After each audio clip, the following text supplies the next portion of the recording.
In 2018, cyber attacks will affect our lives like never before. Hackers have already compromised multinational organizations, stealing the personal details of millions. Hackers have even been implicated in national elections. We must defend and protect against cyber threats. But in 2018, the impact of cyber criminals will be felt by all. 2018 might be the year where people's attitudes finally start shifting. So not will I be hacked, but when will I be hacked?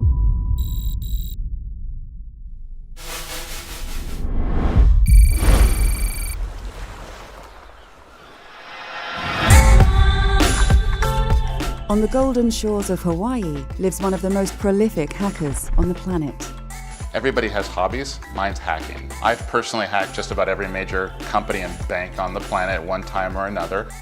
At the age of 22, Jeremiah Grossman hacked Yahoo, one of the biggest tech companies in the world.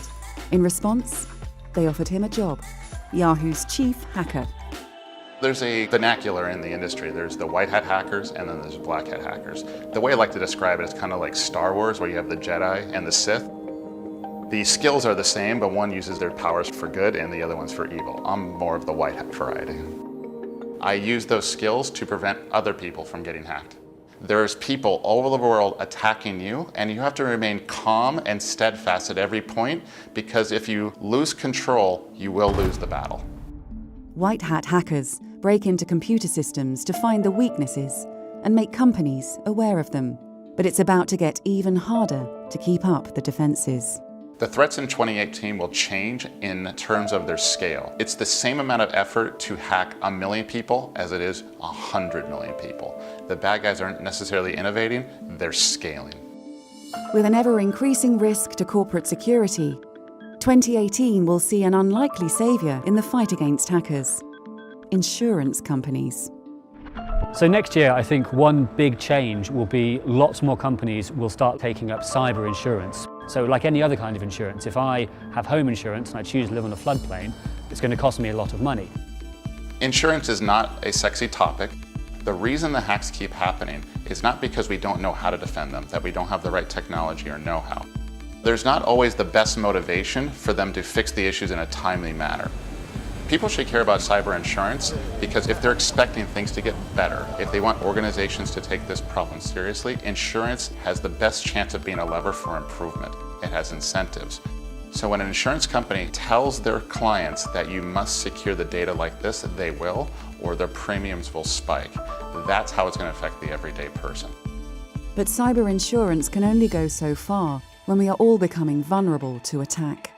More and more of our everyday lives are being hardwired to the internet, from the lock on our front door to our heating. Being connected may bring convenience, but it also makes our homes and our personal lives more vulnerable to hackers.